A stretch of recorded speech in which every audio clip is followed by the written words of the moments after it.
Hello students, today we are going to discuss about last topic of this chapter, and that is ethical issues, in which we will discuss about biopatents, biopiracy and bioweapons. First of all, let me define what is the ethical issues. So the manipulation of a living organism, you know very well, biotechnology is nothing but the science of a manipulation of a genes of a living organisms. Okay, so the manipulation of a living organism by the human race cannot go on any further without any regulation. So we should regulate them. Otherwise, what happen? Anybody will do anything by using this science. Okay, so it must be with the regulation.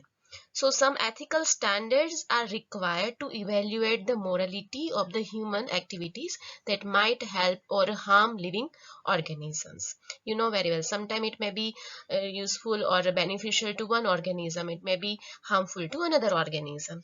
Okay, so it is very much be must be regulated, and that is called ethical issues. So going beyond the morality of such issues, the biological significance of such a thing is also biotechnology comes with the problems of unpredictable results.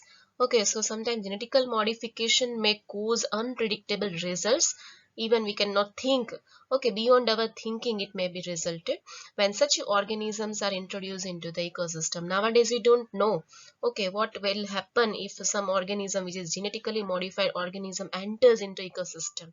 We can take the example of a coronavirus.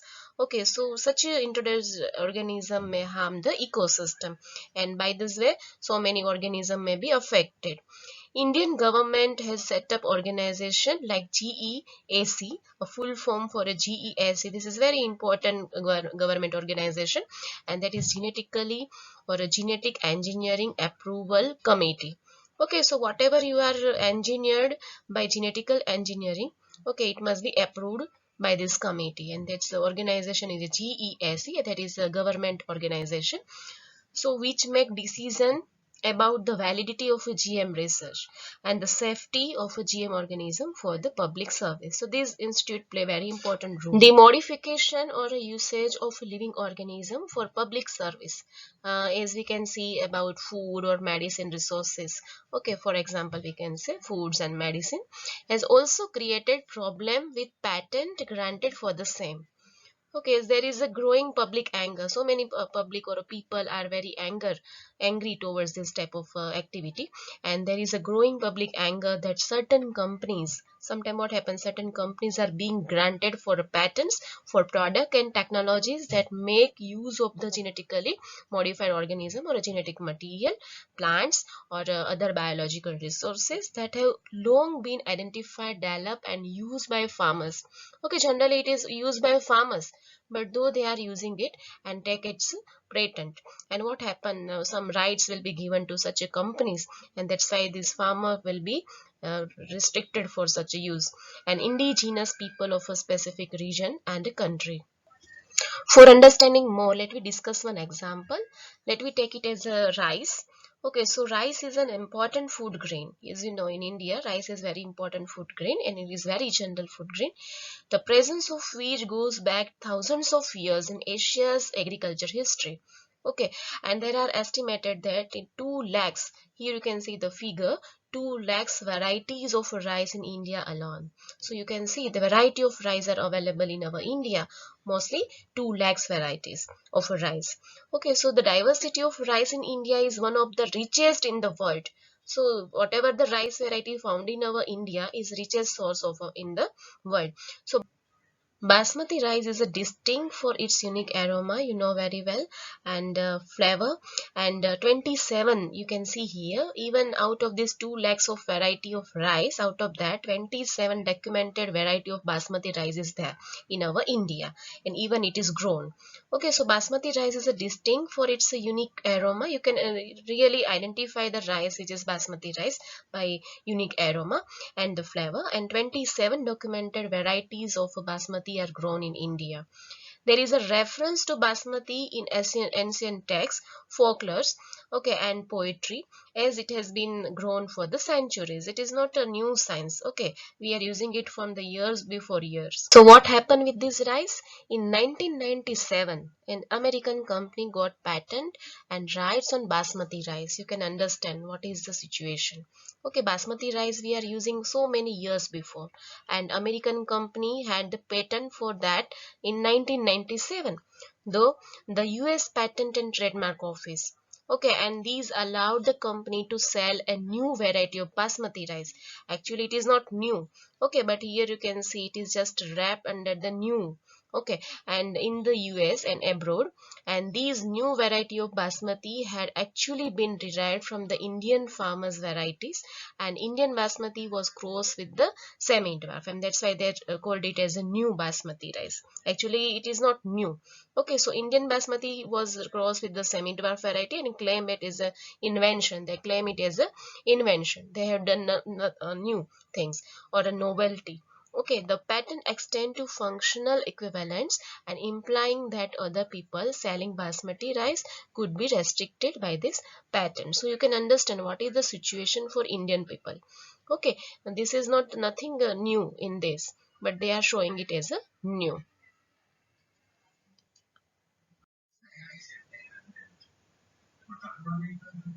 So what may be the result?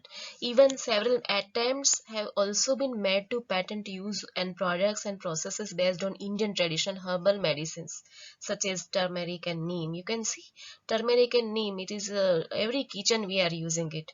Okay, neem is also used for many years in India, but they are doing the patent on this type of herbal medicines. Okay, if we are not vigilant and we do not immediately counter this patent application, other countries individual may encash, they will earn from our. Okay, these actually these herbal medicines are our Indian achievement. Okay, but they are doing encash on our rich legacy, means they are earning from our richness. Okay, and we may not be able to do anything about it. So it is very important to be curious to know about the vigilance. Okay, if we are not vigilant, okay, we are not aware of this and we do not immediately counter this patent application, then what happen? They will encash our legacy, rich legacy. Next important topic is biopiracy. It is a term used to refer to use of bioresources by multinational companies and other organizations without proper authorization from the countries and people concerned without compensatory payment. Okay, so biopiracy is nothing, one type of a steal. Okay, so one person is stealing something, okay, that is registered under another person without their know. Okay, so biopiracy is the term used to refer to the use of bioresources by multinational companies and other organizations without proper authorization from the countries or a people concerned without compensatory payment. Okay, so most of the industrialized nation, whatever the industrialized nation are rich financially, they are rich in the finance, but poor in biodiversity. Just like America, we can say that America is least, they are rich in the by the economically they are rich but poor in the biodiversity, whereas in our India you can understand our biodiversity is very rich. Okay, but we are poor with the finance. So and traditional knowledge they do not have.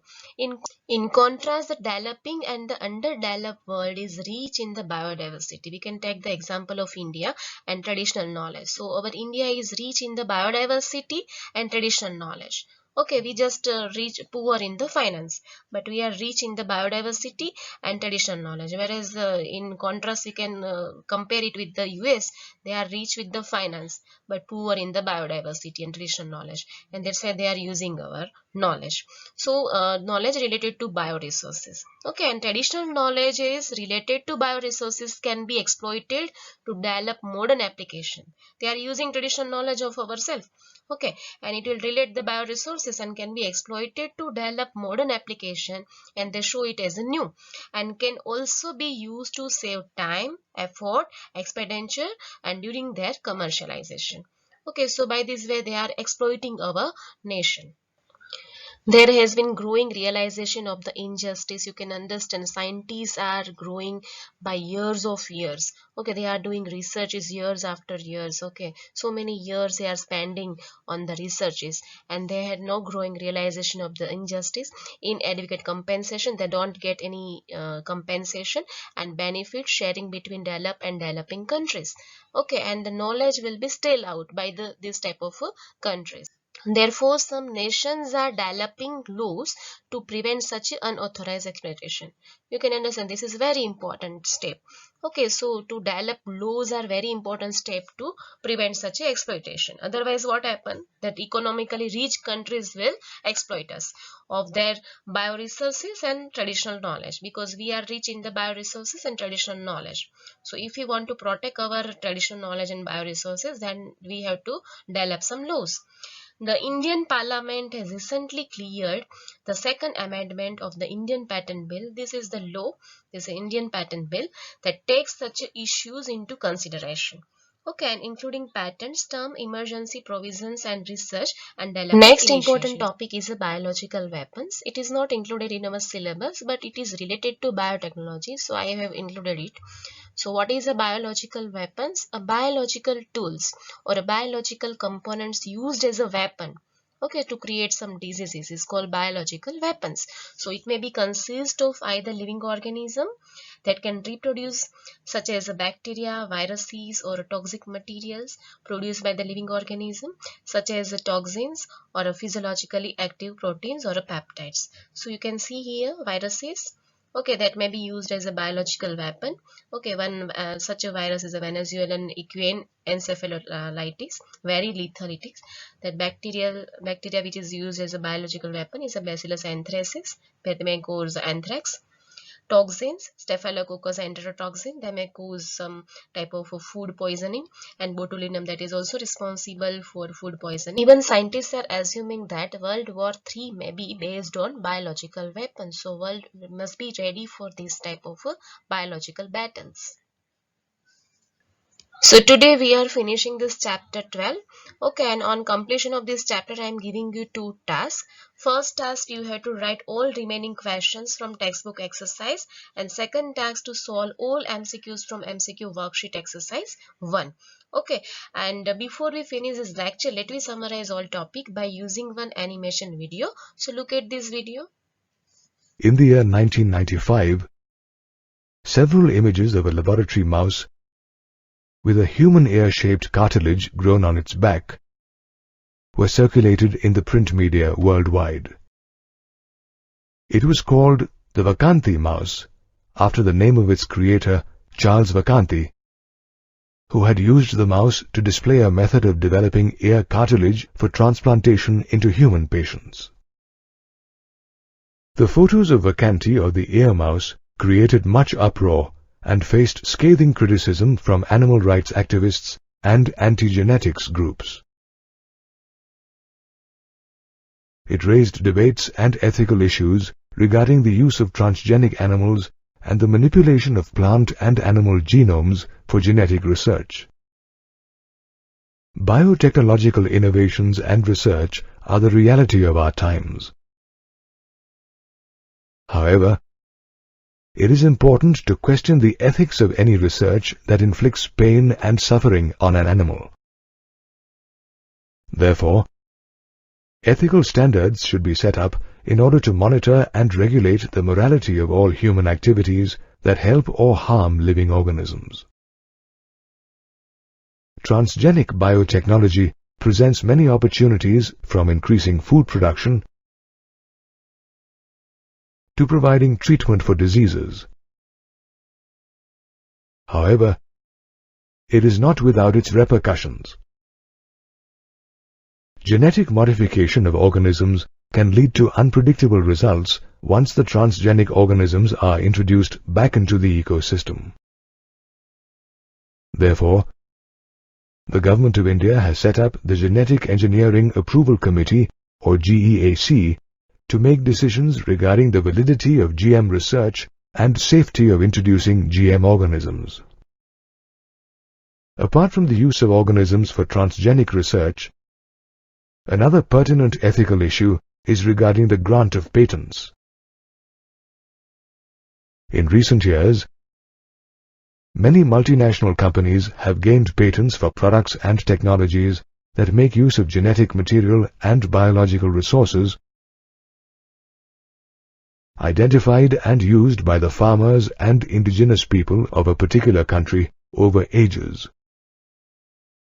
For example, rice has been an essential part of Asia's agricultural history for thousands of years. In India, rice is one of the major food crops, and an estimated 2 lakh varieties of rice exist in our country. Apart from this unique diversity of rice, India is also particularly known for basmati, a long rice grain variety with a unique fragrance. Basmati has a long-standing history in our country. In Sanskrit, basmati means the fragrant one. It is an age-old indigenous Indian variety mentioned in several ancient texts, folklore and poetry. In 1997, an American company, Rice Tech, crossed the Indian basmati with semi-dwarf rice varieties and claimed that it had developed a new rice variety. This company even got the basmati rice patented through the US Patent and Trademark Office, which allowed it to sell this new variety of basmati in the US and abroad. The patent also restricted other people from selling basmati. Later on, the government of India intervened and held long discussions with the United States, after which the patent was reviewed. Subsequently, Rice Tech lost or withdrew most of its claims. Apart from basmati, attempts have been made to patent products and processes based on Indian herbal medicines. Such blatant use of bioresources by multinational companies without proper authorization from the respective country and its people, and without compensatory payment to them, is known as biopiracy. Developing nations such as India have a rich biodiversity and traditional knowledge regarding their bioresources. In contrast, the industrialized nations of the world are financially sound, but they lack biodiversity as well as traditional knowledge of bioresources. As a result, the bioresources of developing nations are often manipulated by the industrialized nations in order to develop modern commercial methods that save time, effort, and expenditure. For example, they use the therapeutic herbs found in the developing countries to manufacture drugs. Developing countries are now realizing the inadequate compensation and unequal power sharing with the developed nations.